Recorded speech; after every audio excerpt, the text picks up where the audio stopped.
In the conference, it was suggested that you were the last one to be persuaded that it's a good idea to reunite. Well, I was completely happy to go along with it. This time I didn't need any persuading. 10 years ago, so no, 15 years ago, there was some talk round about the Aspen Festival of whether we would reunite. I was probably the most reluctant because I just couldn't see how it could be organised with all the things that other people were doing. But this time, no, I was absolutely sort of with it from the start. Have you been surprised by the response? Yeah, and it's amazing. You don't really know. I know that people still like Python, and people say, "Oh, my 7-year-old likes Python," all that. So it's jumped a couple of generations. But it was more the actual sort of column inches in the papers, I should say, since we announced it. And certainly the papers I've read, I haven't read all of them, it's been fairly generous, and people saying, "Oh, we'll enjoy this. This is something that will make us happy. Oh, we're so glad you're doing it." Which is, I mean, that is quite surprising. Well, a lot of people I thought might have said, "Well, you're a bit past it now. What are we going to get for our money?"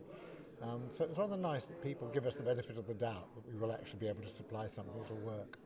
Well, it's interesting to be back, let's put it that way. It's all come as a bit of a surprise to us that we actually agreed on something after years of saying nay, nay, nay, never, and we all agreed. Why? I just think the planets were in the right position. Something was going on. I mean, there were certain needs from some of the members, I won't mention who needs money, and others, I don't know.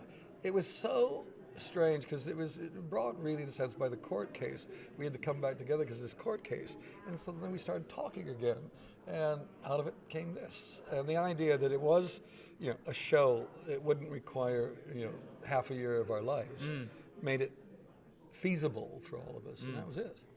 I mean, what's your motivation? I don't know. I just don't let the others down. I don't want them to have to go out there without the real core of the talent on stage with them. Well, I have to make a bit of an attempt to fill in the large hole in my finances, but a lot of the things that I do are fun. I mean, I think it was the Daily Mail who made some comment about they're doing it for the money, and I always said, well, give me the name of someone at the Daily Mail who's working there for free. It's a stupid remark, but if you can earn some money and have a lot of fun doing it, well then, you're lucky. And is there any trepidation at all about bringing the show back? No, it may seem surprising that there isn't, and maybe I'll get more anxious nearer the time. But you see, one of the things I know from my own one-man show is that the audience is pre-selected to like us. I mean, people don't think, I can't stand Monty Python, let's buy 6 tickets. Everybody who's bought a ticket likes Python. So when we go out there, we already have a very positive response from the audience. We don't have to win them over like you have to if you're a young comic. Have you been surprised?